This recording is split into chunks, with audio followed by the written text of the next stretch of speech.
this woman says to me, "You haven't paid for your dog Abner."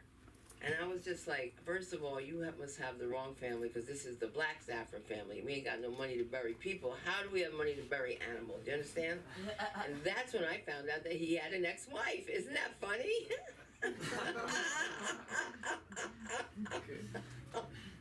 He's the worst liar. Oh, I met him with his second wife. I said, "Where does she work?" He said, "I have no idea." He said he had no idea. And I was like, okay, because it's funny that she's up in the studio claiming that this stuff is hers and he has no idea. And I dialed 411, and wouldn't you know, the phone number was 925-6361, his phone number. And when I went to visit, her name was on the wall. She's an attorney with the firm. Boo! Doghouse for you, Mark. How do you remember the number? Yeah, I remember a lot of shit. That's why. So do I. A lot more than you do. Oh my God.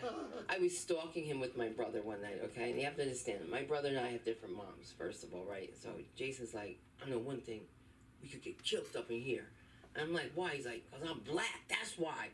And I'm like, "Jason, so am I." He's like, "Yeah, but you could be Puerto Rican and get away with it." And he's like, "What are we waiting for?" I was like, "Because he's cheating." And he's like, "You don't even go with him." I was like, "So?" Because I got to see what he's doing, right? So Mark came out the house. You know what I'm saying? Like, you got to see what's going down first, right? And I said, "Here he comes now." We hit like this. And Mark came out. He was walking his dog. And I was like, "Yeah, he made believe he's walking the dog, right?" And then me and my brother get in a fight because he's like, "Why are women always not trusting men?" And that's not true. I'm just making sure. It's not trust, it's making sure. Are we live? Live. We are so live. Welcome to LASC's Open Mic, ladies and gentlemen. Wow, it's such a great night. We're full of love, laughter, and happiness. And we're here 3 times a week, Monday, Wednesday, and Friday. If you let us know that you love us, just find us at LASchoolofComedy.com. And we are not going to hesitate. We're going to bring up the first act. This guy's a writer, and you've seen him all over. Let's give it up for the comedy of Mike Moody. Let him hear you. Mike Moody.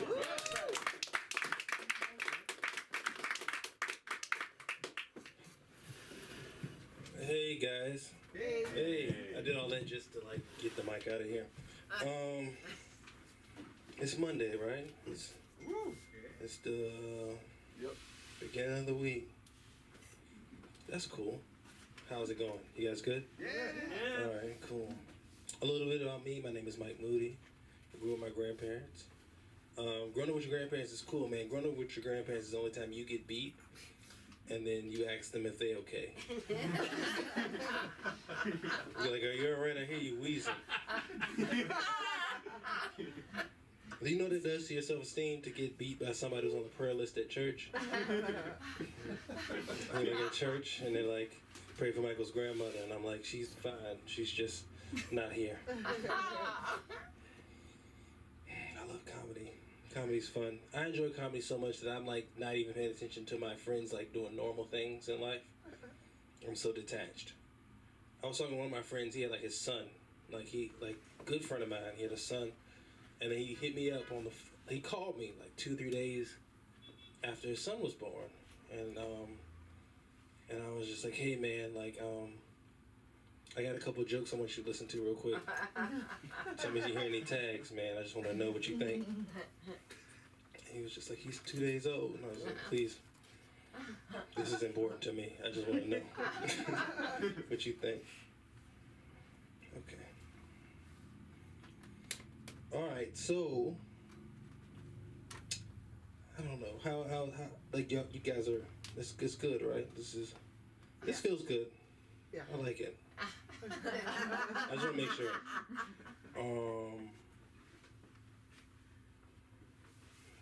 It's a lot of liberation these days. You can just be who you want to be these days. I like that. You know what I mean? Anybody have like new established pronouns or anything like that? Just want to know. No? I just want to know. Like, it doesn't matter to me. The only thing I feel bad about sometimes is like when people use they, them. I was like, how did you steal your pronouns from the Illuminati? Like, that's crazy. It's pretty wild, right? They killed Tupac. They. them. They did that. And the mic doesn't work when I say these jokes. That's Illuminati. Yeah, I know. It's fine. It's funny to me. It's not the mic, it's the cable. So Yeah. Oh, okay. Okay. All you right. can always count on a comic to push Alright. the mic. Cool. Gotcha. All right. Hand off the butterfly. All right. Anyway. Anybody in a relationship? You're married. Yeah. You got something going on? Cool. You got something going on? Everybody's kind of like halfway telling me what they got going on. I don't know, I'm a nice guy. You know what I mean? That doesn't get you that far. You know? That shit doesn't work. I was dating one chick, and she was like, "You treat me so well." And I was like, "This is not gonna last long. This is some bullshit. This is bullshit. This is not gonna do it." I don't know, man. Especially like dating apps and shit. You guys know dating apps? Yeah. Yeah, man. Dating apps are way hard for men. Hard for men. Women are way better at dating apps because they have like ghostwriters. They got like a team of writers. You hit her up, she screenshots that shit to about 8 people, and then they figure out a response. I was talking to one chick, I was like, "What turns you on?" She was like, "Intelligence." I was like, "That sounds good on paper, but it has to be more than that." You know? That sounds like an answer from the council. I was like, "You can't just get off on intelligence alone." I was like, "What do you have, a dildo at home that spits out Alan Watts quotes?" Like, that's crazy. The desire, not the desire, still desire. She has like good information on dildo. I don't know. But you gotta know who you are. That's the whole thing. Like, with relationships, you just gotta know who you are. You know what I mean? Like, I'm a black dude. I'm into black issues. I know the stuff that's going on. You know what I mean? So sometimes I just like watch YouTube. Dr. Umar's talking about black issues, and I'm watching him. And he's like, "The black man is the most emasculated man in America." And I'm like sitting there with like a beauty mask on my face. I'm like, my skin gets dry, bro. I can't. This is not fair. I don't know. Like, what am I supposed to do? I can't do anything about it. I'm assed out. I live in Culver City, which is cool because Culver City is like predominantly white. And I moved to Culver City the week of the riots. So it looked like I moved in to monitor the white people in town. You know? So, but it's been like 2 years, and they're like, "Nigga, you still here?" I'm like, "Yeah." I don't know. And sometimes they like throw parties and shit, and that throws me off because I can't like ask them to be quiet. Like, that's not what I look like doing that. I can't do that. You know what I mean? I just let them play their 90s rock. I let them play their Smashing Pumpkins, greatest hits. I can't do shit about that, man. I gotta just let that shit rock. And that's the thing, like, you know what I mean? Like, the white people who are in the town who have, like, the Black Lives Matter signs up, like, they're really scary. Like, they're the ones who are most afraid of black people, which is crazy. But the white people who have the Defend Not the Fun signs up, they're the coolest people, which is like weird.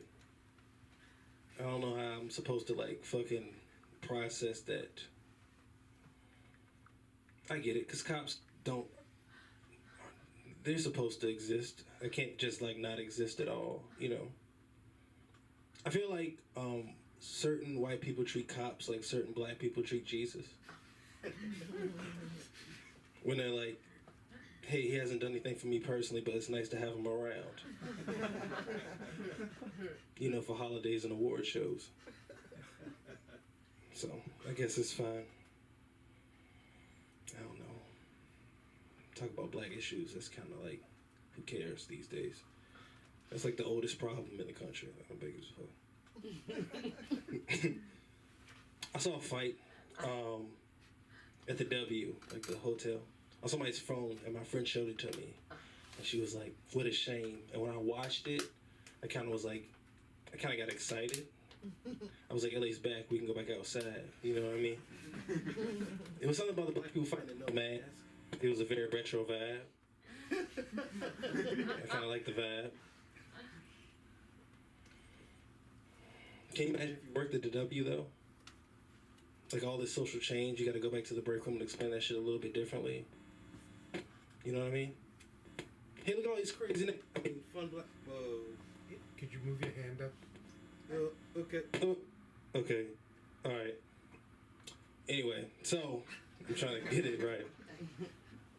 Can you imagine if you're working at the W though? You have to like know all the social change. You got to like explain that shit differently in the break room. Look at all these crazy niggas. I mean, fun black people fighting outside. What are you gonna do about this crazy nigga? I mean, fun black people fighting outside. I don't know. I was just happy to see black people fight for something other than justice. I was like, look at us, progressing and moving forward. Speaking of progressing and moving forward, I watch a lot of TV lately. A lot of the black shows, a lot of black issues, things coming up. And I don't know why they do that in our shows, because like they don't do that shit in y'all shows. I feel like we all know each other. We don't have to do this. I know, it's just a lot. You guys ever watch like Watchmen or like Lovecraft Country? They're like the same show. Same show. Somebody comes to the main character like, hey, you have great power. You come from a great lineage. The only thing you can't do is end systemic racism. Go out there and be a hero. And then these black folks have to go out and be heroes. Do you know how hard it is to be 3/5 of a superhero? Because that's what those shows are about. Even when I watch like Lovecraft Country, it was like, by the way, your dad is gay and that's not your dad. So he has like a superhero origin story and then like black trauma on top of that. I was like, what does this have to do with the magic? I don't know. But it's television these days. I feel like that happens all the time with shows. You guys ever seen like the new Candyman? Yeah. You saw the new one? Yeah. Okay. Tell me. Okay. I'm gonna tell you. For y'all who haven't seen it, this is the dialogue of the whole movie, the whole 90 minutes. Hey, there's a man with a hook for a hand killing people. But you know what's really killing this community? All this gentrification. We should go ahead and do something about this shit. I'm like, God damn, that shit is ruthless. Shit is ruthless. Oh man.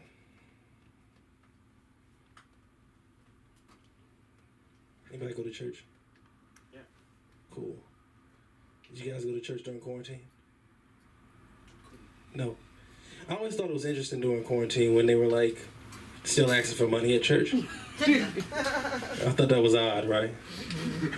They'd be like, please give me 10%. And I was like, the only 10% you're getting from me is my attention. I have multiple tabs up, you know what I mean? I'm a busy person. I can't just like full screen my whole shit. Anybody working? You guys are glad to be back working? No?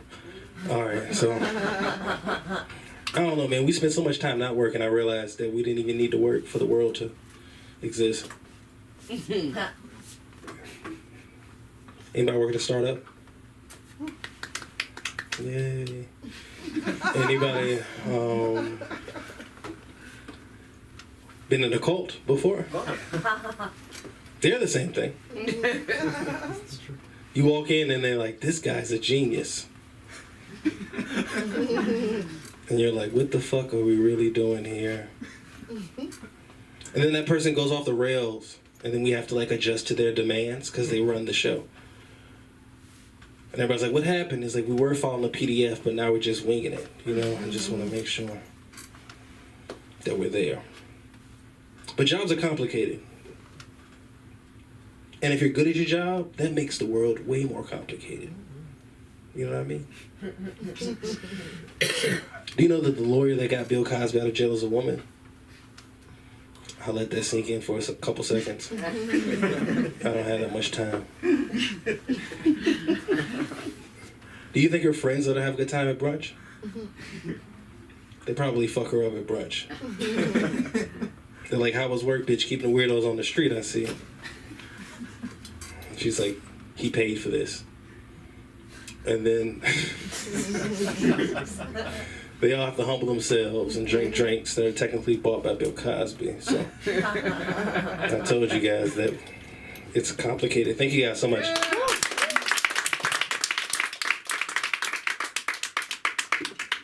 Thank you. I want to pronounce your name correctly. Shawana. Shawana, right? Yes, ma'am. Shawana. Whoa. I have to remember names like that. That's not sad. No, Do it's it. fine. I have to. Nothing about you sad. You want to let's. Well, let's do this with Shawana. Yeah. Come on the stage with Shawana.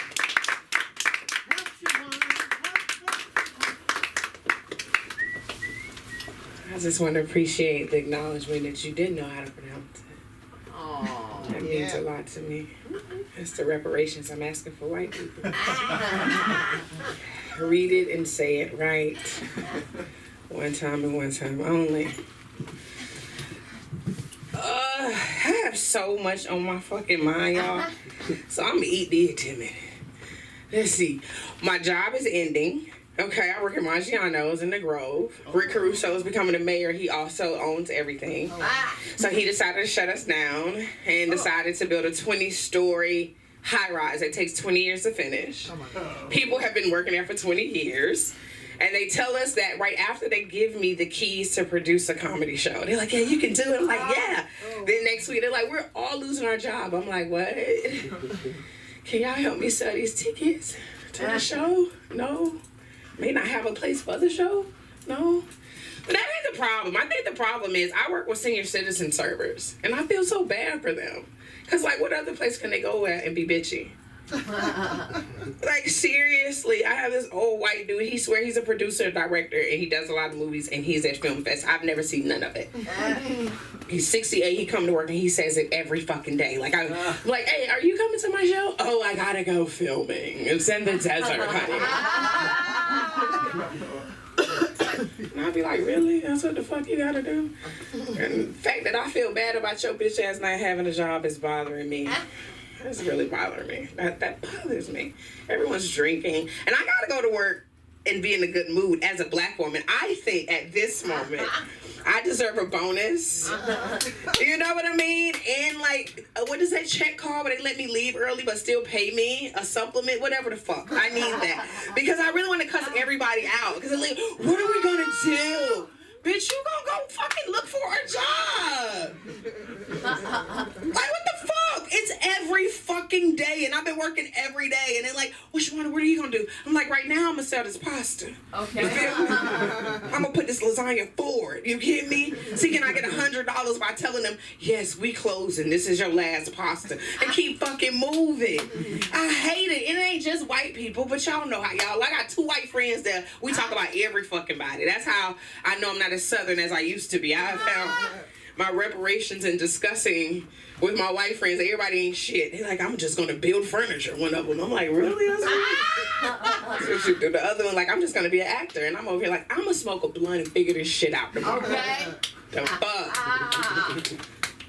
And then when I smoke a blunt, I go to sleep, so it ain't really working. You know? That's what California do. Well, I'm from Augusta, Georgia. Just a little bit about me.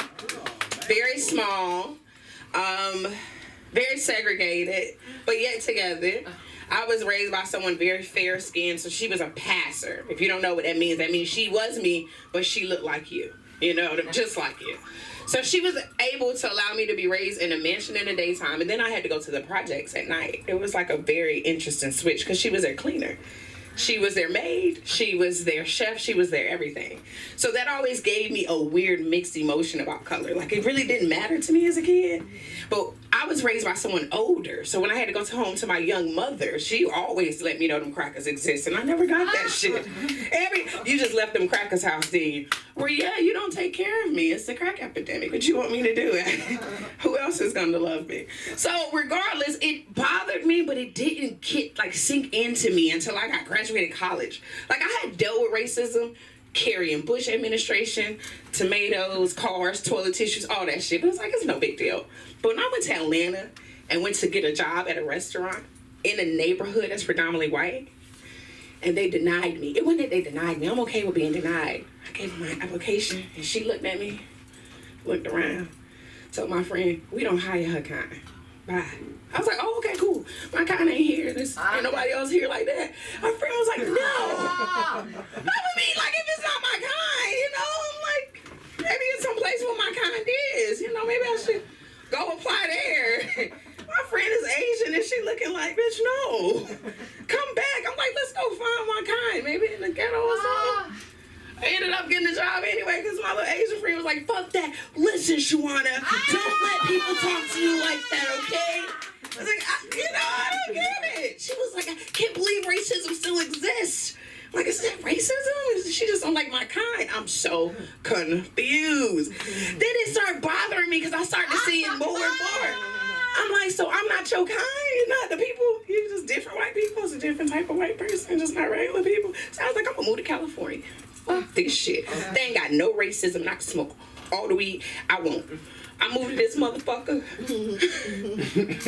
And this motherfucker, I got all the weed I want and more racism. I was like, what the fuck is going on over here? I thought y'all liked the diversity. It was like, no, we are diversity. We gonna act like you, but we wanna accept you. I was like, this shit is weird as fuck. Like, what the fuck? Every serving job I worked was the same way until I got to Maggiano's. It was like, nobody has a color. All of us are weird. It's like the art school you never had. Everybody is. We got trauma bonds. Literally, I'll be like, for $1,500, tell me the best thing your mother ever did for you. And people are like, well, she left me at 5. Am I going to win the contest? I'm like, probably. I'm going to go around the whole restaurant and ask everybody their trauma bonds. Like, I miss that place. I'm like, I ain't going to go to no other restaurant and spill my guts out like that. We're not going to talk about shit like that.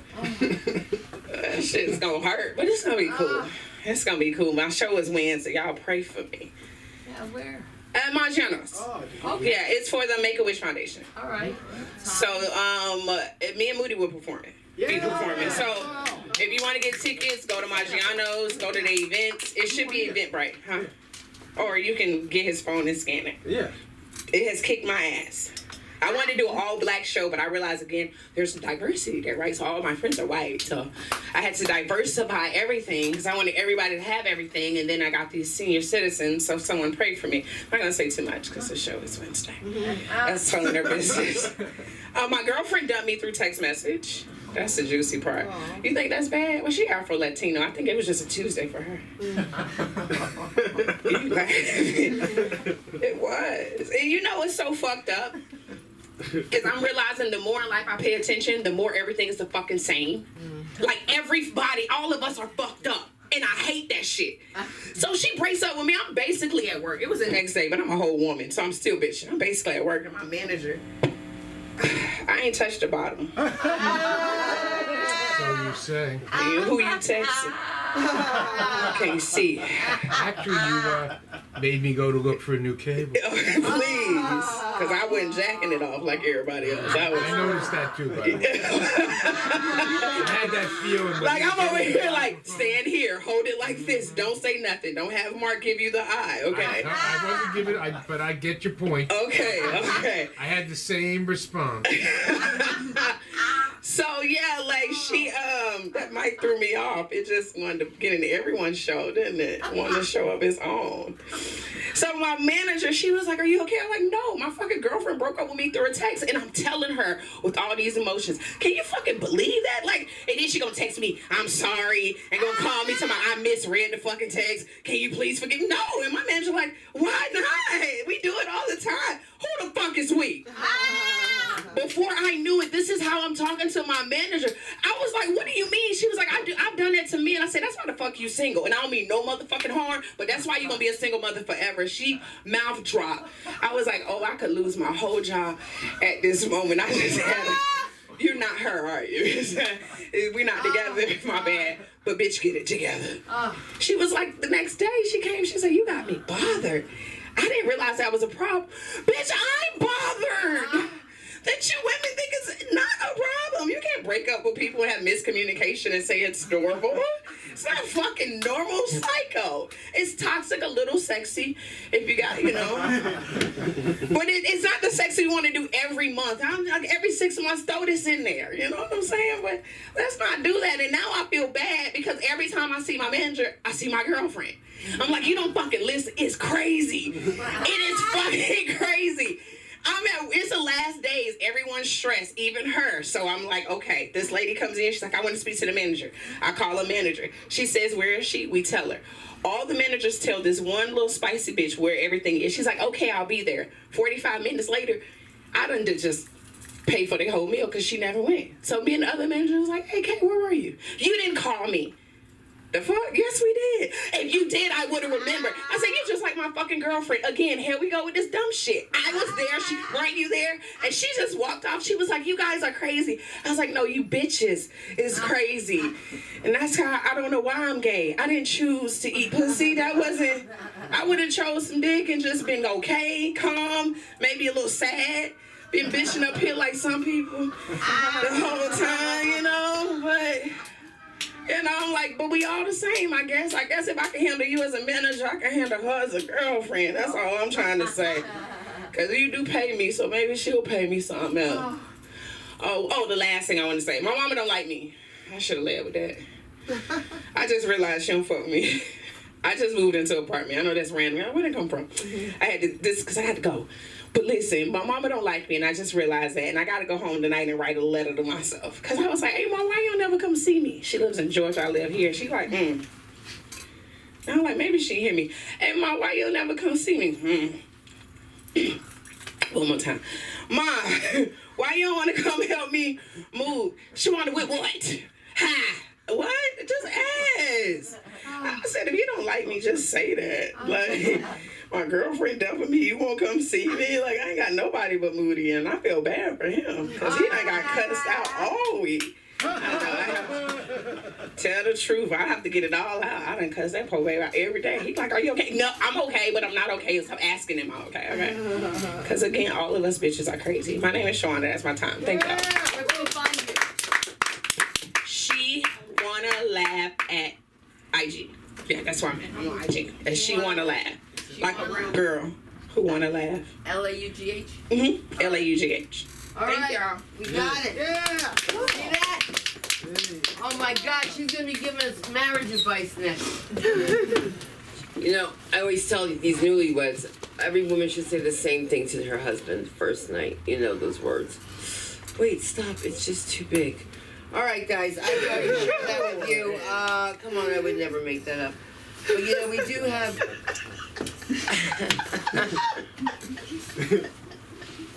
My husband wanted something new the other night, right? Okay, please. Wanted something new? He said, you want it the other way? So I told you to bend over. But you didn't like that. I wanted to say it slipped. All right, guys, we're going to keep it going. Where's he going? Popping out. Are you really popping out? It would be funnier if your bladder's full. Well, I guess he's not going up right now, so that's okay.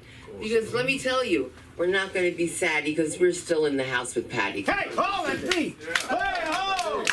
Hey, give me the illusion you're excited. Come on, Solana, help me out. That's a little better. That's a little better. Look at you. Whole fucking bunch of you.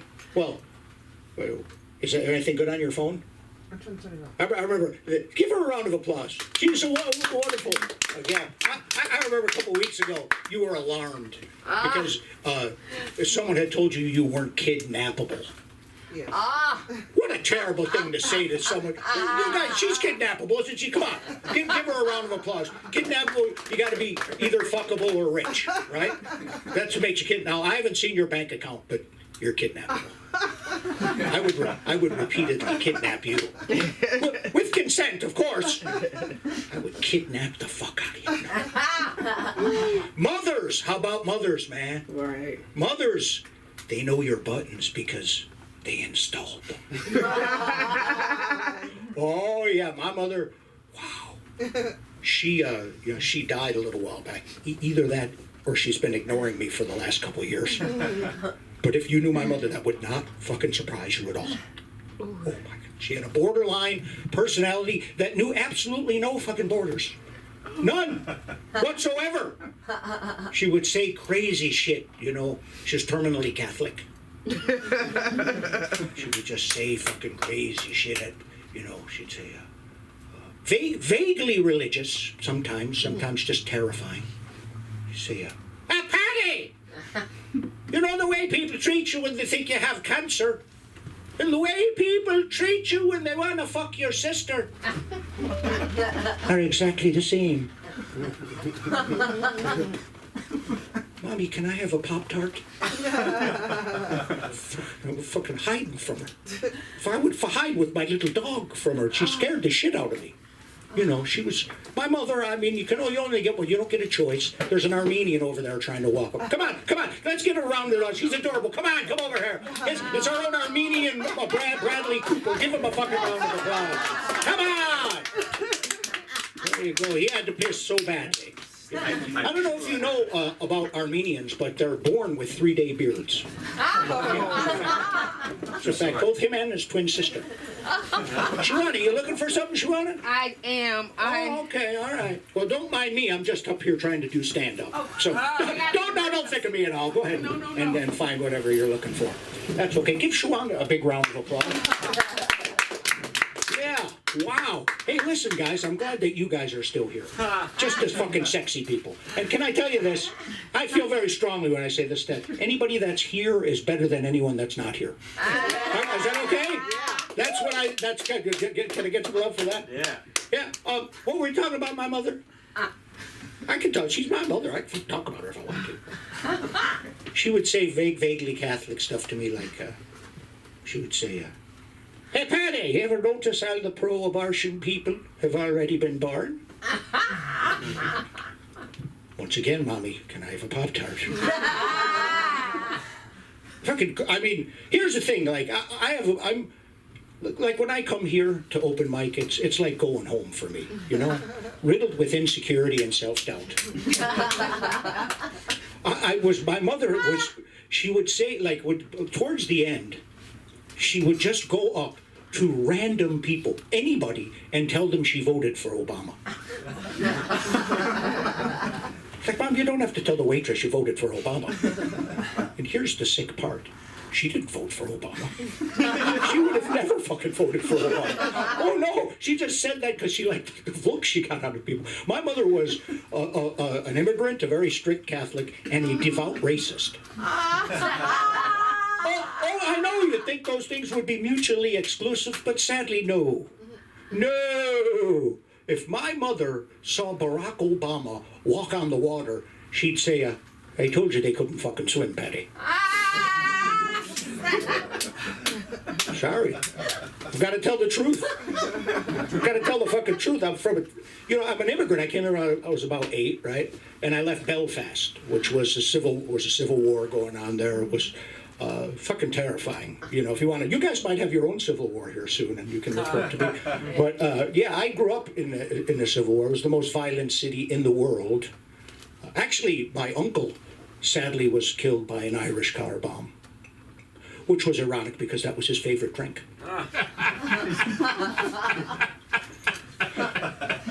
But Belfast was fucking terrifying. You know, it was so many bombings that my mother looked forward to the gunfire. She said, "No, come on, no, Patty. It's only gunfire. Get out there, you little cunt. Go on out there. Well, listen, don't be a queer. Get the fuck out there and play." Can I fucking say something? I just want to point something out to you, okay? That word, the word that, you know, or actually there's 2 in there that might upset you. I can't fucking decide which one it is. But first of all, she always said queer, never gay, oddly progressive for her, right? And that word, the C word, is a term of endearment in Ireland. You know, and by the way, at the time, we weren't so caught up about fucking words. We were more caught up about keeping both our fucking legs with all the fucking bombs going off. And we never cared what restroom you fucking used, what public restroom. We could care less. We were more concerned with getting out of the public restroom with both our fucking legs. Both of them. We didn't fight over shit like that, you know. And my father, he didn't want to raise his family in such a violent place, horrible place. So we moved to the south side of Chicago. Take your fucking time with that, would you? For a minute. Hey, you'll be happy to know Belfast was the most dangerous city in the world at the time.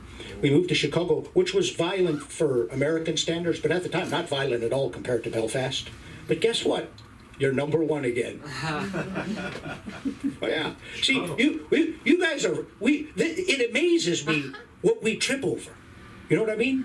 Like we're number one, right? Americans, we like to go places that we're fucking number one. We're number one. That's why people fucking hate us. Shut up, you're number one. Yes, you're number one, okay? Give me a we're number one. We're number one. Give it to me. Okay, shut the fuck up about being number one, would you? All right? Yes, you're number one in diabetes. You're number one in obesity. Number one in child gunshot victims. Number one in 4 right here. We're number one, man. Number one, baby. Come on. Number one, education, number 27. Whoa! Hey, that's why Johnny can't read, but he can fucking shoot, can't he? He can fucking shoot. Fucking people, it blows my mind. Look, you may criticize my Catholicism, but in Catholic school, if there's an assault, maybe it's a nun with a ruler, or maybe a priest with his penis. Either way, you're gonna fucking live. It's my point. And I come here to this great country of yours. First of all, I was a fat kid. I was fat. Fatty Patty. That was they called me in Belfast. Fatty fucking Patty. Fatty Patty fucking fat Patty fat eh?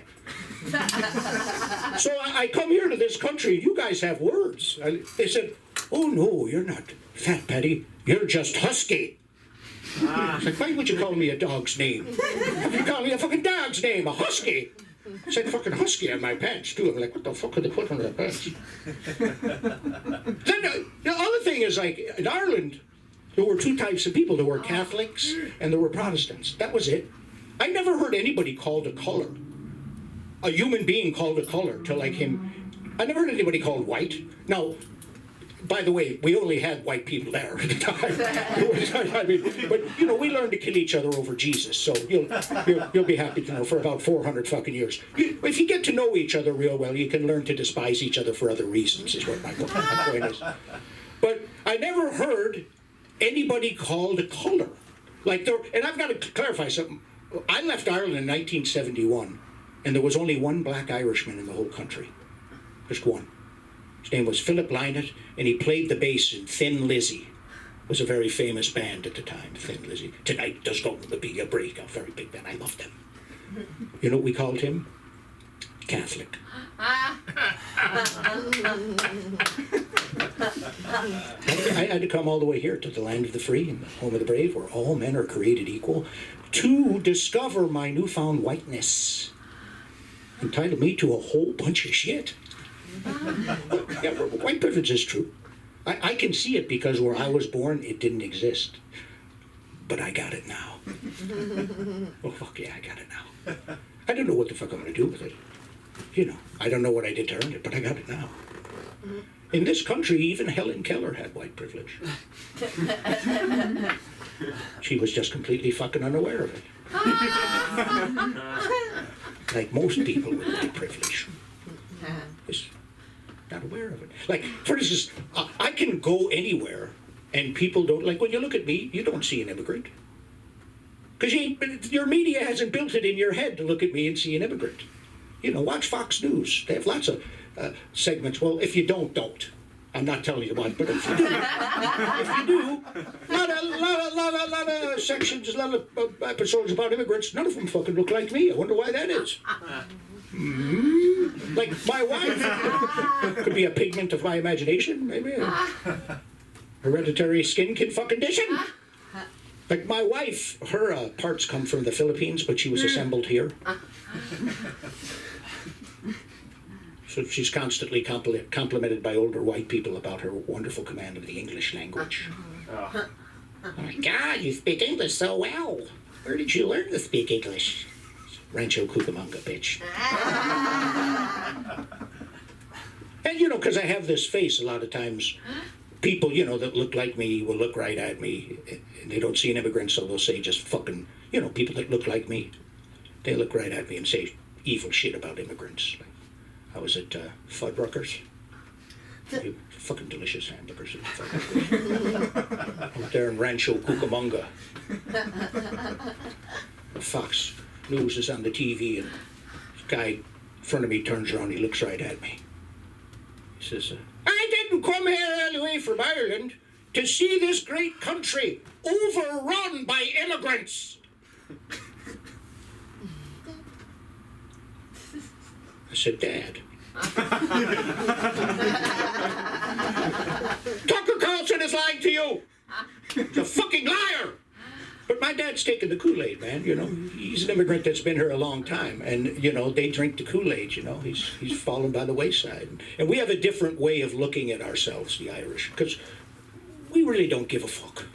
We actually like the most negative part of our stereotypes, you know, like, toxic sports mascots, like the Washington Redskins, remember? God, they changed the name, they should have, it's a slur. But have you ever seen the way that the Native American was depicted on the side of the helmet? Distinguished, gazing into the distance, proud. Have you seen the mascot for Notre Dame? It's a drunken leprechaun in the attack position. My father loves that fucking leprechaun. Fucking fighting Irish, fucking right, Paddy.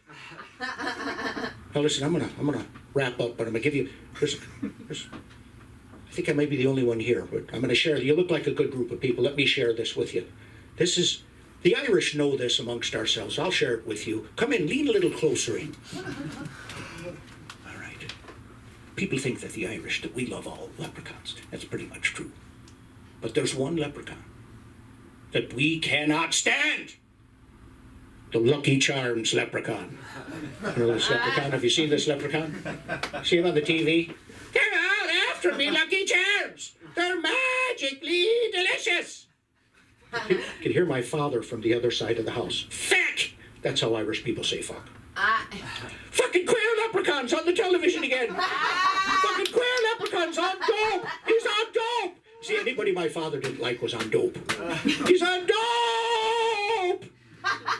But you see, my father was embarrassed because a leprechaun has been for over 1,000 years a sacred symbol of our culture. And it embarrassed him that this leprechaun was running around, apparently in a drug-induced state, effeminately screaming.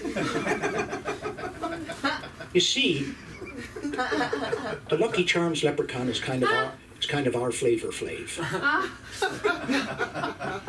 We've all got one. The Italians have Rudolph Giuliani. Listen, you guys have been marvelous. I mean, give yourself a round of applause. Listen, I'm going to wind up my set, if I might, by quoting famed comedian Louis C.K. Thank you for allowing me to expose myself. I'm Paddy for comedy, PADDYFORCOMEDY. Keep it going for Sunda! Oh, man, you're crazy. Fantastic. Oh my God, where'd you guys come in? That was so good. We went around. That was great. Did you guys have a good time with Patty? Yeah. Patty is that laddie, man. My mouth hurt from laughing. That's great. It was really from blowing. I'm kidding. Okay, But listen, what's going on with Stain Garden? You coming up? Liam? I can come up. All right. Yeah, let's do it. let's Come go. on.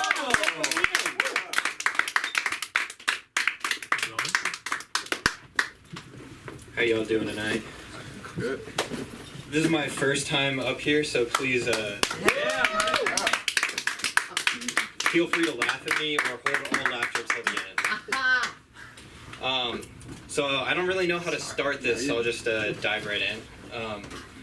So I'm a little young, so I'm still into these like memes and stuff. I don't know how well versed you guys are with memes. You're pretty old.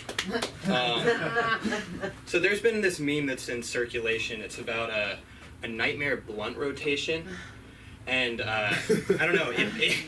It mostly like has like celebrities, like people you'd want to smoke a blunt with. Like I've never seen anyone where I wouldn't be like, yeah, that could be an interesting day. Like, so I don't know. It's been making me think like, what would be an actual nightmare blunt rotation? And like the first thing that came to my mind was my grandparents.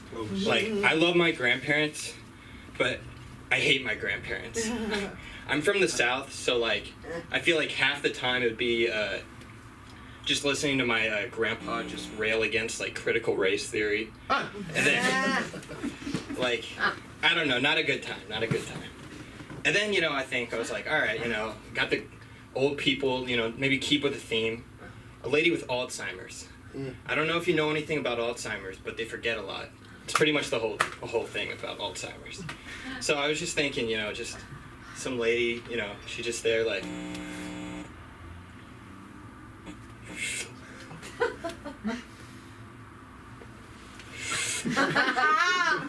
Just like, all right, you know, and then, you know, after that, I don't know, how can it really get worse than someone who doesn't? I don't know, maybe I'll have this mic. You know what? It's Hold on, the fix this. base of the How mic. would you think it is? Do I just like stop? You just No, try just like, keep you know, going. jerk it off the Okay. You just keep going. It's absent. You just close it. Keep You going. gotta wiggle it. You gotta wiggle it, not a jerk. That's not my my tempo. There you go. The wiggling. Speak. Hello? Come on, speak. Hello. Keep speaking. It's still speaking. Well, now we hear you. Give yourself a round of applause so you can keep going without so much water. There you Keep go. going. All right, I'll continue. All right. So then I try to think of you know, something worse than, you know, old people, and that's where my mind took me. My mind took me here. A skunk. Hear me out. Imagine like, not only do they stink, but they're also a feral animal. Like, just imagine that just being around there. You know, there's probably an animal trainer there trying to contain it the whole time. It might get loose one time, just like scratching people's legs, biting me. I don't know. I don't really know skunks, but I don't know. Kamala Harris. All right, that's the end of that joke. So I have a real fascination with arsonists.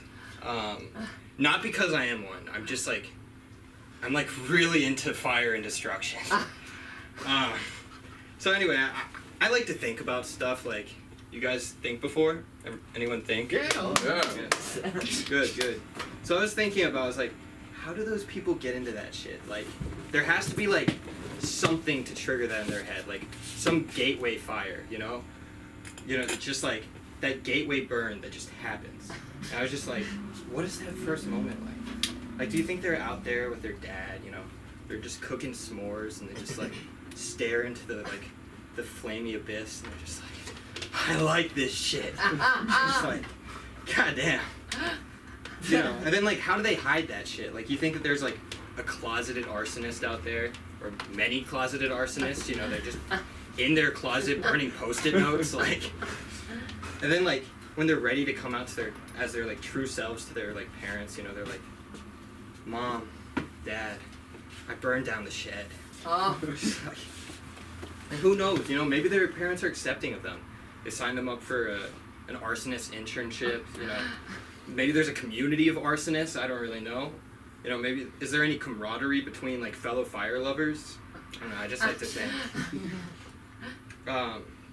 So anyway, I'm a child, so I still see a pediatrician. I try to go like once a year, but it's like really awkward because I'm getting to the point where people don't know if I'm there for an appointment or to like pick up my son for an appointment.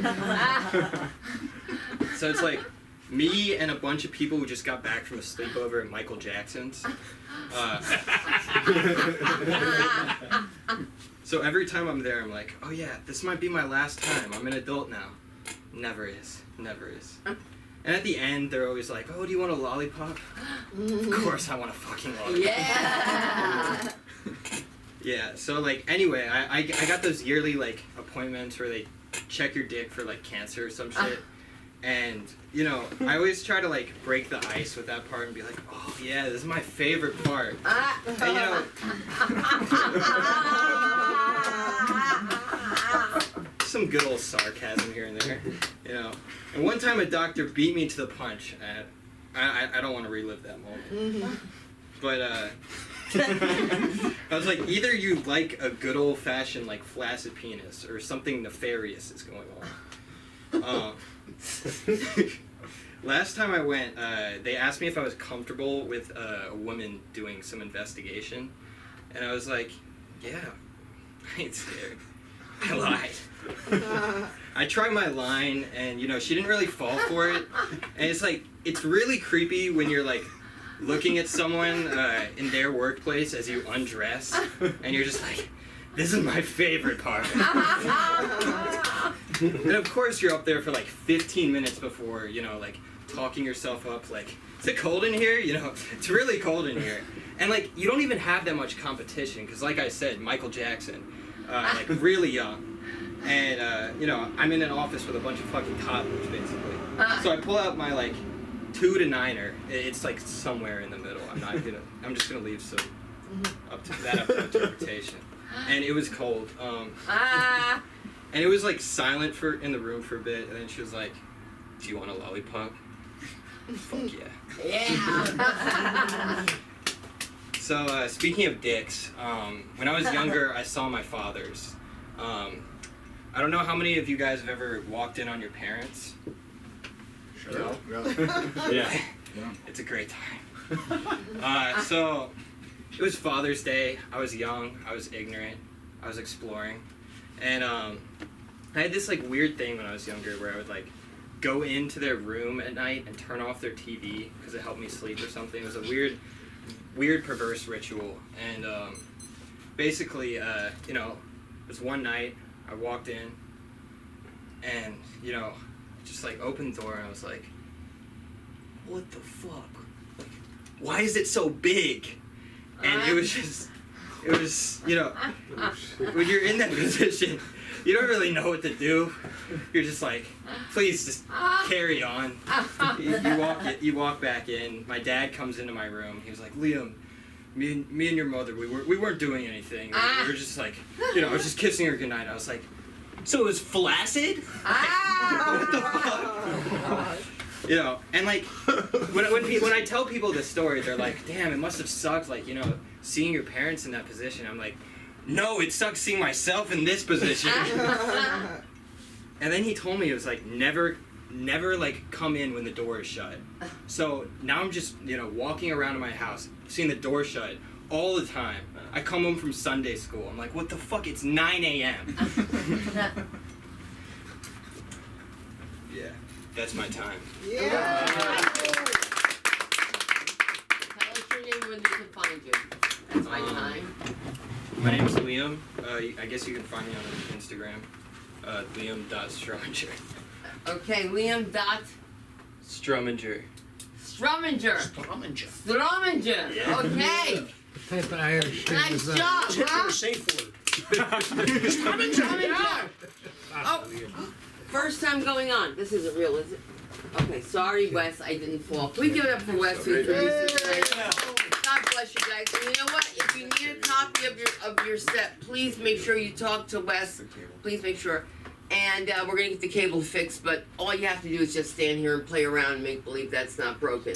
And we're okay because we know this guy can do it. Let's get up for the comedy of Andre Abrahamian. Thank you. Okay. Is this mic working? We're Yes. pretending it Yes. is. Works better. How y'all doing tonight? Mondays. Gotta love Mondays. It's a good time. Makes me feel good. Alright. Oh man. It's good to be here. It's great. I love the new setup, Sunda. It's cool. It's cool. It feels honest. It feels a little intimate, yeah. A little too intimate. Yeah, my name is Andre Abrahamians. Yeah. It's good to be here. I'm Armenian and Persian and Russian, which means I'm hairy, I'm shallow, I'm a threat to our democracy, apparently. It's funny, like growing up, I grew up in a very deeply religious household, and so my folks, as you know, like Armenians are Christian, they're Orthodox, Russians are Orthodox, Persians are Muslim. So, yeah. And coming to Hollywood, you realize that Christianity isn't that cool anymore. You know, it's not the 70s. They're not making Jesus Christ Superstar. They're making a lot of other things. And I'm like two Christians sandwiched between, two Orthodoxes sandwiched between a Muslim is like two Jonas Brothers going at it on Priyanka Chopra. And anyway, it's been fun. It's been fun. I am on the dating apps. I'm not ashamed of it. Just got out of a relationship right now. Single, and I'm happy to mingle, and I'm not ashamed of it. Dating apps are cool. It's more competitive. Yeah. Are you guys on dating apps? Yeah. No? It's a safe space. It's a safe space. It's okay. I don't get it with the younger women. I'm 31. I'm not ashamed to say it. But the younger women think that we should be girlfriends before we go out, you know? They're like, hey, what's going on? How's your life? What is going on? You matched with me. You started the conversation on Bumble. It's the female-focused app. Let's go out. What more is there to talk about? Seriously. I just, you know, maybe I'm old school. I don't know. Maybe I'm just an old-fashioned guy, you know? I don't want to get to know you until after we have sex. I'm just kidding, guys. I don't want to get to know you at all. Hey! Yeah. Oh, truth will set you free. So I was with my cousins this weekend. My cousin, my youngest. So I'm Armenian, and Armenians have lots and lots of families. We're kind of like Nigerians in that way. You just more cousins coming out of the woodwork every year. I went to this family reunion, started at 5, the graduation party, and no one was there. I was there early because I am an idiot, okay? I mean, I'm used to not being late, and Sunda has got me to come on time to things, and that is a good trait to have. Talking about being in New York real quick, little side tangent. In New York, the homeless people give you money, okay? I saw a guy, he told me, he's like, you know what, you look like Saul Goodman, you know? I was like, Bob Odenkirk, who just had a stroke like a few weeks ago, I look like that old man? I was like, you're missing 4 teeth, what are you talking about, man? Ugh. Anyway, back to so I get there, and my cousin Dante and my cousin Julian are listening to Hamilton. You guys know the musical Hamilton? Yeah. So it's that song, I'm not gonna miss my shot. Yeah, I'm not gonna, and I came in and I'm just like my country, I'm young, scrappy, and hungry, I'm not gonna miss my shot. And Dante's like, you know who sings that song, Andre? I was like, yeah, it's Lin-Manuel Miranda. He's like, yes, keep it that way, okay? That's when I was like, kids are not being bullied hard enough today, okay? Because they'd be scared of Uncle Andre coming in here, all right? So, anyway, the party's going. I talked to my Uncle Armen, and he gets me a drink.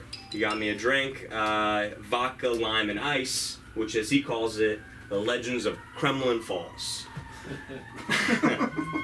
Which I love, as you know. I was like, well, thank you, and got me pretty buzzed. And I was like, you know, why'd you make me this drink? Of all the drinks to make, why'd you make that? He's like, well, it could help you with your act, standing up to Ukraine. And I was like, that's really great. I love it. Oh, don't be shy, guys. You guys don't give a damn about Ukraine. I can see it in all your eyes. Come on. You have family in Ukraine? Does anyone have family in Ukraine? No. Come on, guys. We're fighting a proxy war. You learn your history. It's been done. Mr. Mahmoudi? Yeah. You know what I'm talking about? Yeah. America has always been fighting wars it shouldn't be in. And it's us. We're the people who are paying to be in those wars from the very beginning. And there's nothing we can do. Anyway, so I'm having a couple of these Legend of the Fall, Kremlin Falls. I'm considering my citizenship, and my cousin Dante is like, hey, Uncle Andre, let's go play basketball. So we start playing basketball, and I'm like, you know, I'm like a drunk vet at this point. You know, I got like the cigarette in my mouth. I'm just like, all right, let's do this shit. So they're going around, and my cousin Dante's like 4'11". I'm like 5'10". I'm not that tall. Women think I'm short, but like I said, I don't care. But yeah, with but being around short people, it makes you feel tall, and that's good. And so my cousin Dante is going out for a layup, and I'm like, "You're not gonna make this shot, bitch!" And I smacked that shit out of the way. Felt good, felt great.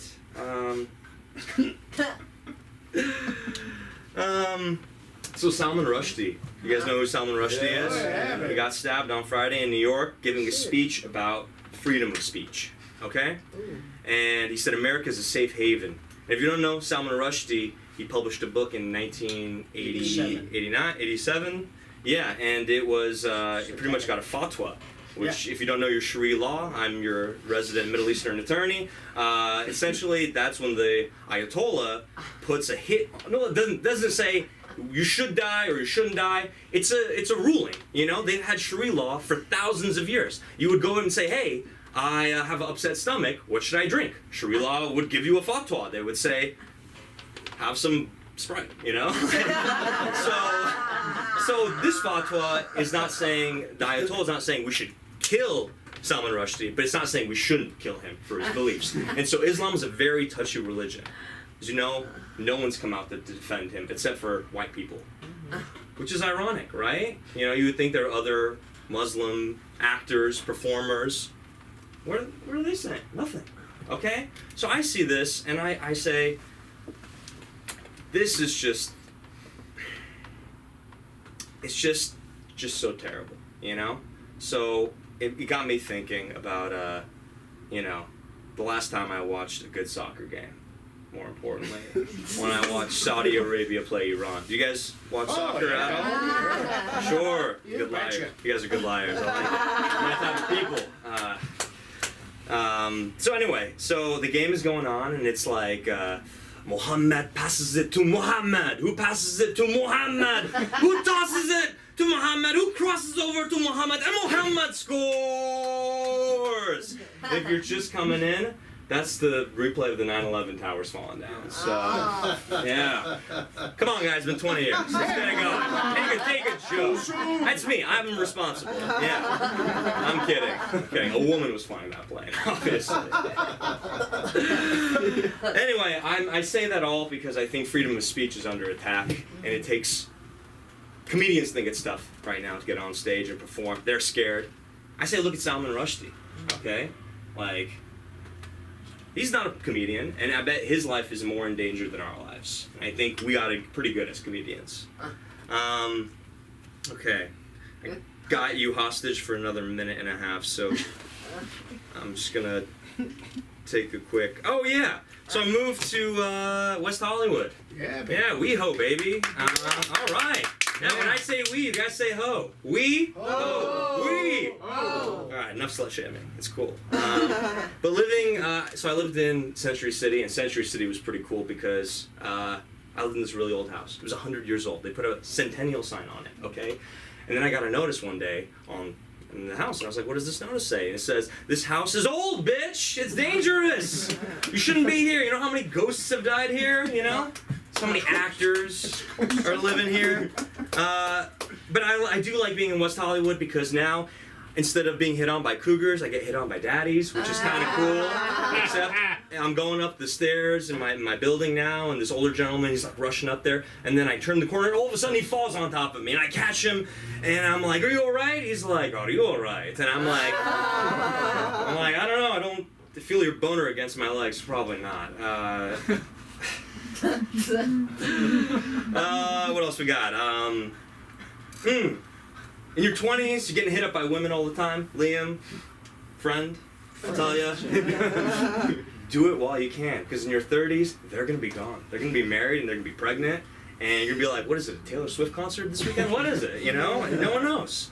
I think sex trafficking is easy in America, especially in Los Angeles. It's so easy to sex traffic an actor. Just say you're a film and TV agent. Just be like, meet me at the Fairfax and Beverly at 2 a.m. I'll be in the silver van. My name is Tiffany. And so you go over and you see this van. You're like, hey, is Tiffany here? Yeah, I'm here for the audition. And you know what I love about these old vans? Slam the door real quick. With these new vans, it's like, there's enough time escape. I'm like, you know what? This is creepy. I ain't gonna get out of here. I'm gonna step right out, alright? Alright, thank you guys so much for playing with us. I appreciate it. Give it up for your host, Sunda! I'm still here. You are. That was so funny. Oh my God, did you have fun, Andre? Always. Good, I'm so glad you had fun, because I want you to have fun, because everyone knows that we have the comedy of the one and only Iho. Come on, Iho, let's do this. I'm saying it wrong. Iho.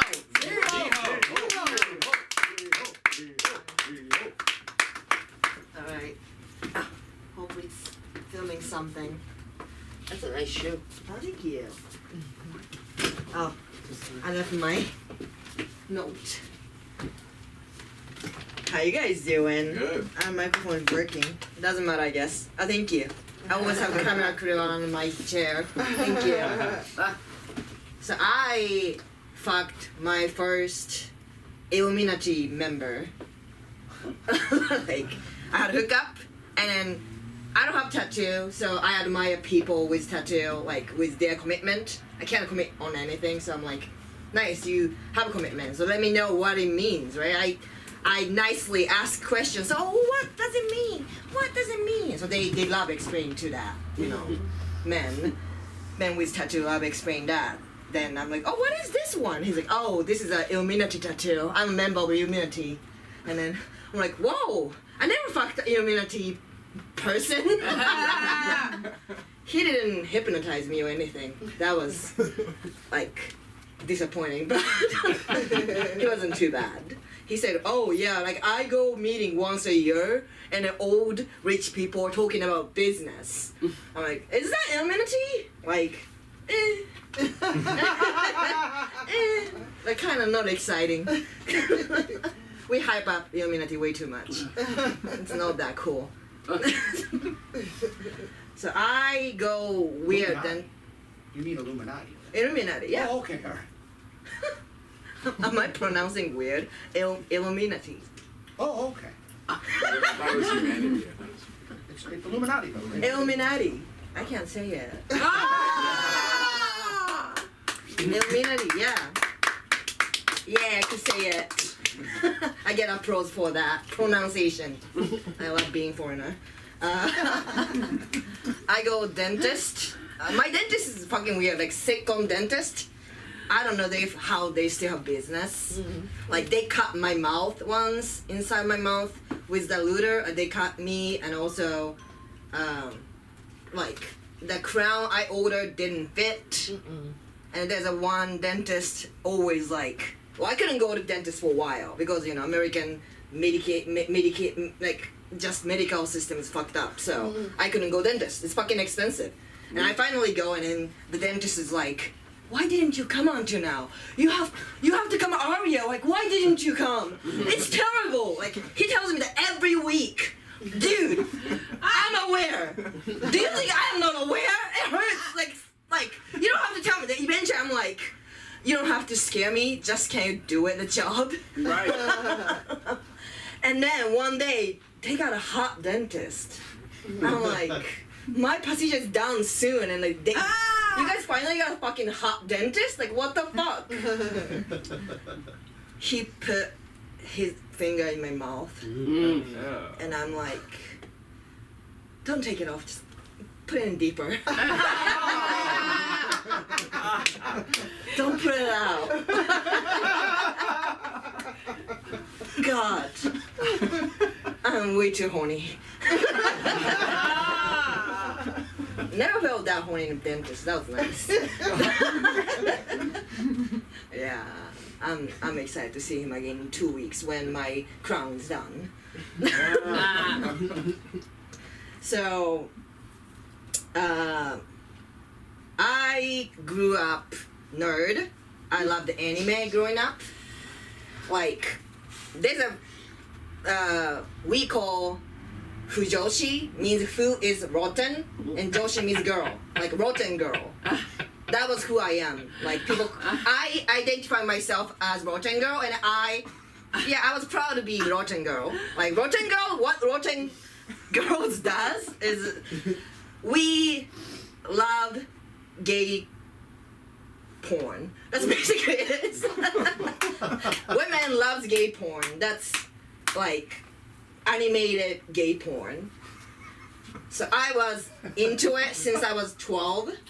So I was writing a porn novel about my classmate, 2 boys. Like, I don't have to date them. Like, I won't date them. Each other. Like, I don't have to involve in. I'm just gonna write a story about. That was fun growing up, being supportive to gay people or sexualizing and taking advantage of gay people. I don't know. I was really into my favorite manga at that time was Fullmetal Alchemist. It's about brothers like try to give it a mother back in life and they fail and they lost their arm and their legs and they burn their house and then leave and then go like trouble to get back to their body. And then they burned the house. They fucking burned the house. The father is still out there. And one day father comes back and the first thing he said is, what happened to the house? The brother is like 13. Like when I was 13 and watching it, I was like, yeah, asshole dad, you came back, asshole. But like now watching it, I'm like, yeah, he would say that, what happened to the house?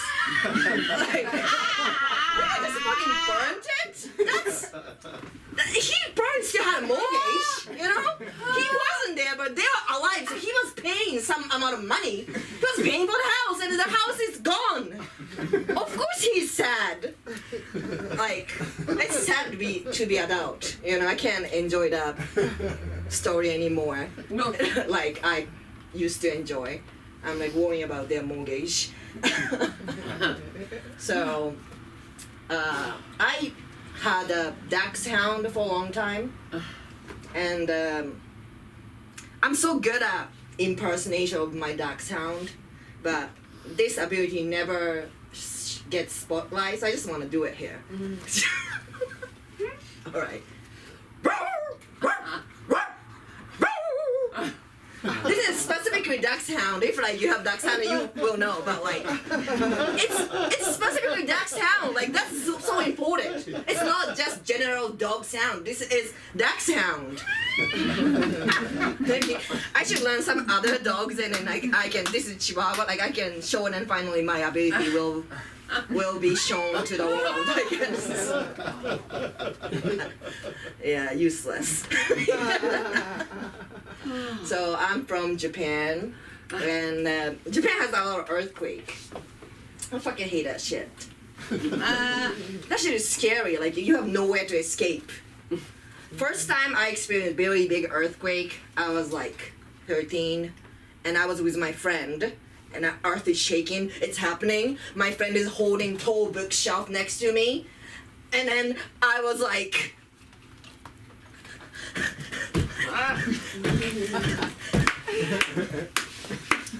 So if I close my ears, I don't hear the earth shaking. If I close my eyes, I don't see the earth shaking. If I'm jumping, I don't feel the earth shaking. I was mad genius. Don't do it. Without my friend, I was dead because of that bookshelf. Underneath the table. That's a drill you guys should do. It's California. How long more do I have? No one knows. I have no idea. You got 2 minutes. 2 minutes, okay. So, Japanese funeral is fucking weird. Like, Buddhism funeral, I guess. When my grandma died, we are at the cremation place. Cremation is must in Japan.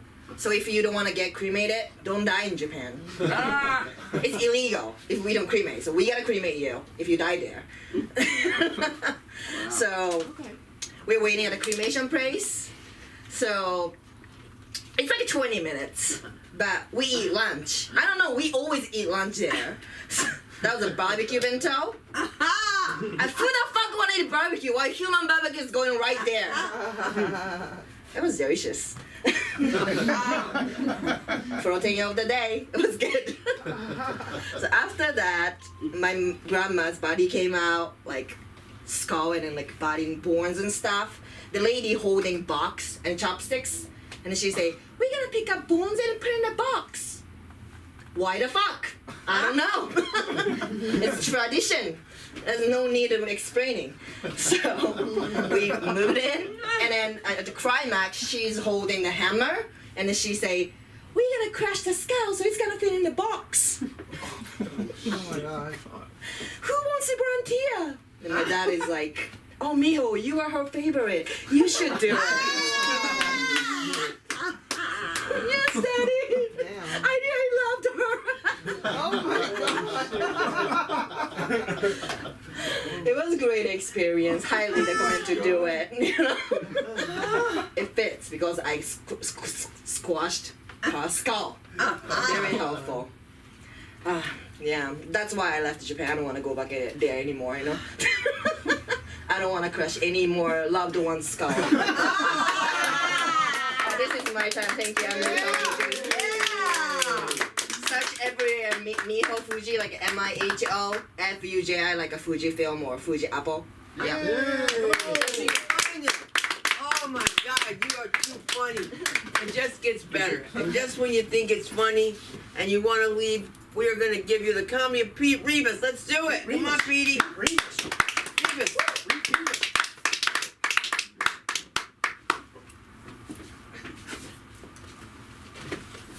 Okay. Hello, everybody. Hey. How are you? My name is Peter Vivas. Single. Damn. It's Vivas with a V. Oh no. That's another family. I'm Nicaraguan. So that's another family in Nicaragua, so I take it personally. It's Vivas. No, I'm not mad. I just want everybody to know that I'm Nicaraguan, that you understand a little bit about myself. But I wanted to try this thing called Confessions with music. It calms me. I don't know why my heart rate beats 1,000 miles an hour, but this is an ad. That is an ad. Ooh, shoot.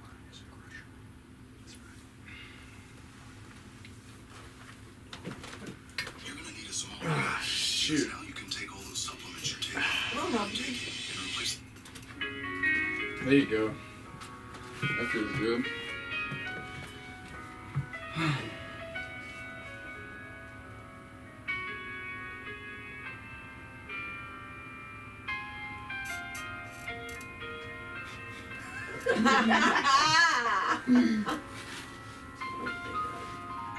It's so annoying that people who are looking at things and describe it with a just in front of it as if it's like takes away from the thing. Like, for instance, like Catholics and Christians tend to always say, oh, you're saying I'm just an animal? I can't just be an animal. What's the just there? You can't, like, yes, you are an animal. Evolution. I grew up with the idea of creation, the creationist theory. Boy, was that a scam. Realizing that you got lied to for years. On the very nature of how humans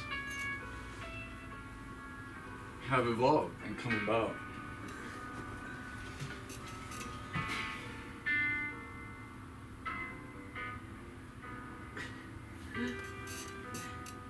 I've realized I don't need much to eat now that I'm living alone in LA as a bachelor. But it's really challenging when you realize that you don't need that much because you spend so much money on food. And chicken breast just went up. Jesus.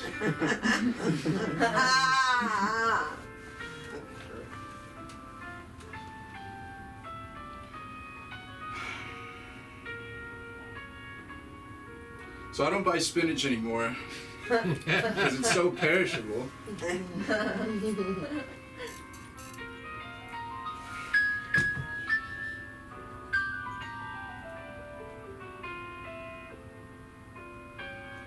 I thought about taking a Xanax today, but then I remembered that I could just drink the LA tap water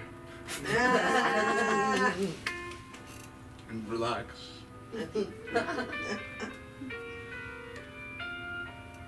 Take a deep breath from this very active world. I think I had a nervous breakdown one day. I don't know when, but for some reason, silence is really peaceful to me.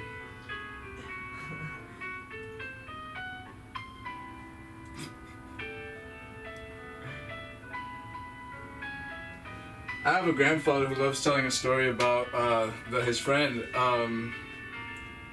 who lost his life to a bag of wavy Lay's chips.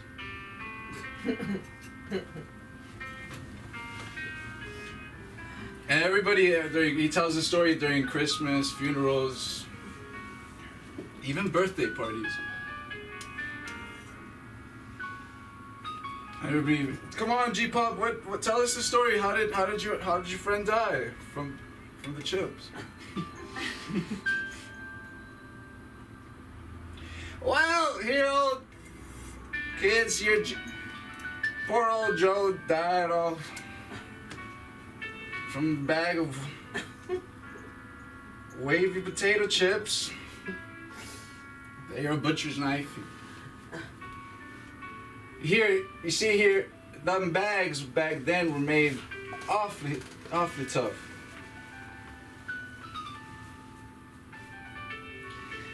And he used that butcher knife right, Charity. He went the wrong way.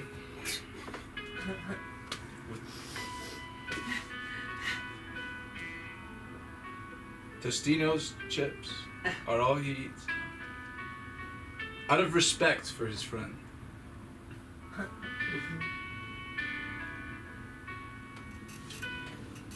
We love that story. I love that story. It's a good story.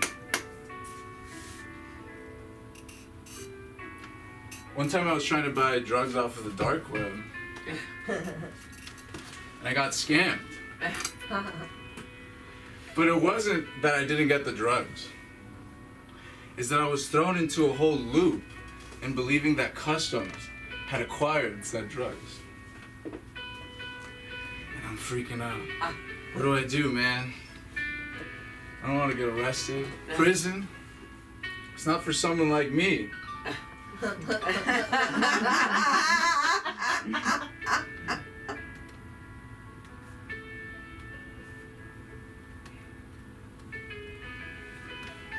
Oh, do you guys sell alcohol here?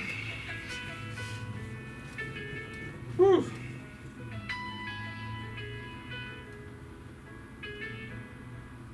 I had a girlfriend one time break up with me because she said I get too cold. Like, what the?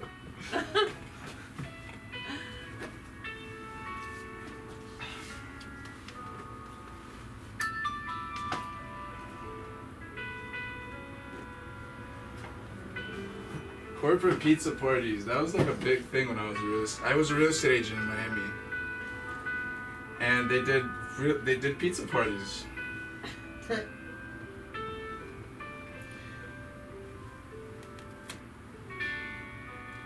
Why do they choose pizza? Like, that's an elementary school thing. It's like that should be a good red flag, an indicator that a company's definitely going under.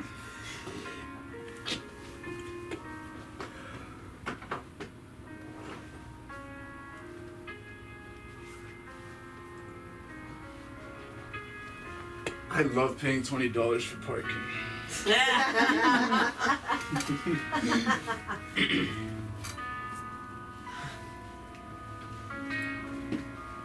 It's my biggest fear to be like the dumbest guy in the room and not know it. You know? Like, to not know you're the dumbest one in the room.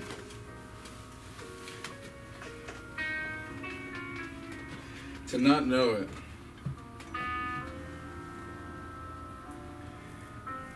It's like the feeling that you get when you're standing in line. and you're not looking at anything in particular, paying attention to anyone, just tapping, being watched. It's almost over, sir. It's almost over. Just let me have this for a little longer. My neck hurts so much. I was pumping up the jams to pump up the jams. I was head bobbing really hard this weekend. And my neck is in agonizing pain. Oh. Is it almost done? Is it over? Yes. No, I seriously love it. I love doing this. This is an interesting approach that I'm trying to take to try to explain to you my stories. I'll finish it off with this one to let you know a little bit about what kind of piece of shit I am.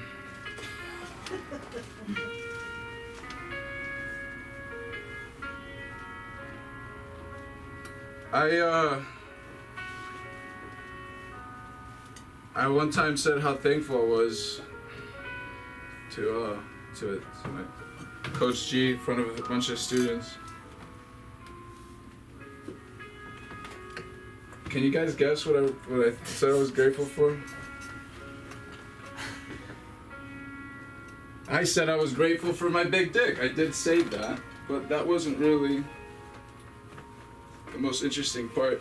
It was when Coach G decided to read it out loud and ask who did. Right. And then wrote it on the board.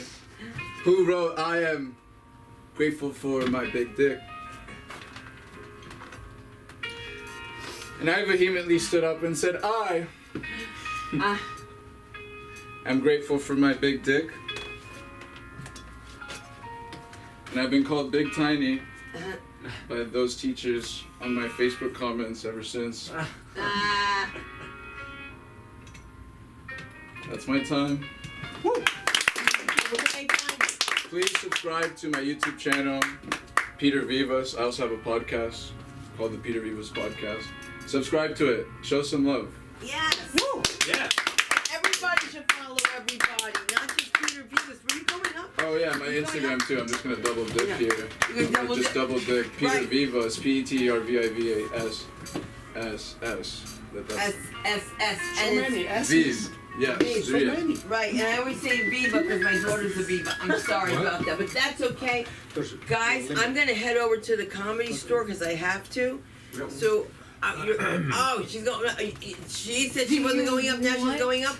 Well, you know what? You guys can close out. Let her do 5. I can't be late. I have to take the car. Why? I need it. Who's picking me up? He'll drop you off on the way. This is what I'm talking about. This is what I'm saying, okay? But let's be polite because this woman's going to give us a few minutes. Let's get you going. You say Renata, but I say Renata. Come on! And I will see you next time. I'm so sorry I wasn't Very late. nice to meet you. Oh, yes. Thank you Wasn't for it nice to inviting meet me. Yes. Hi, I'm nervous. I pretend like y'all my friends and I know y'all. Can I do that? Yeah. Yeah! I'm not Southern, but people do get me confused a lot for Southern, Hispanic. But I have no accent. They get me mistaken for a white girl. Do I really look that white? Or do I really sound that white? Which one is it? I don't speak Spanish. Is it my brown skin? My white feet? Can you tell that they're white? No. My mom sees me on video chat and she's like, "Oh my God, you're so white." And I'm like, "Mom, you don't recognize me? Bitch, you don't know how white you are? You're Italian." Well, she a little more olive skin. But if you call my mom white, she's Italian, she'll flip out. She's like, no way. European. What did she say in her ghetto voice? She swears she black though. She's like, I'm Italian. You would have to hear her say it. She's like, I am Italian. I was like, spell Italian. Do Italians say the same Italian? Or is it just, it's just your ass. Okay. Okay, we'll go with that. She makes up her own language, so therefore I do too. I think everyone has their own language, whether it's love language, music, art, performing arts. So, I told y'all my name right. I hope I didn't. Renata? Yeah. Okay, but some people call me Ramada. They can't pronounce it. They can't spell it. Yeah. I'm not sure what else to say to you guys. Let's see. Anybody have kids? Yeah. Yeah. Okay. I have special needs boys. No, don't feel bad. They give me a list every time I see them. I have one severely autistic son. He can talk really, really good. Mom, yes. WWE. Okay. Mom, yes. Target. And I'm like, Target? You think Ryan here? think I have a job? Does anybody in LA work? Does anybody really have a job? Yeah. I mean, does anybody actually like clock in anymore? Or does everybody work from home? Because I'm trying to get shit done and I swear, nobody works. I call this never number, leave a message, call this number, voicemail full. And I'm like, okay, it's the gas price. Everybody's on strike. They're like, fuck it, I'm staying at home. Gas is too high. They're like, we're not going to quit. We're just going to say, because of COVID, we're working from home. Right? Everybody's working from home because of COVID. Or monkeypox. Or pox. Or polio. Scoliosis. Is anybody working from home because of anything? Yeah, everybody?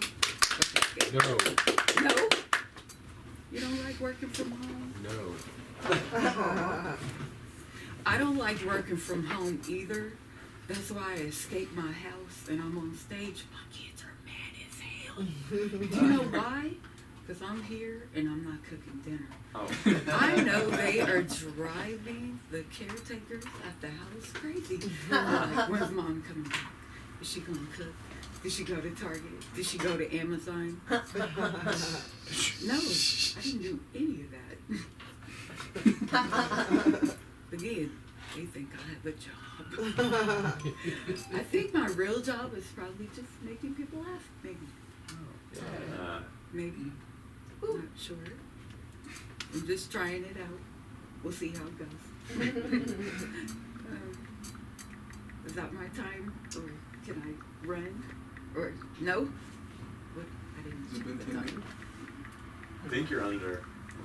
Okay. What should I talk about? Let's see. When I was 21, my friend wanted to take me to the club for my 21st birthday party. Super drunk. We're driving back from Olathe, Kansas. You probably don't know where that is.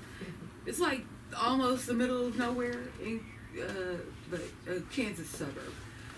So we're driving back. My friend is speeding. The cops pull us over.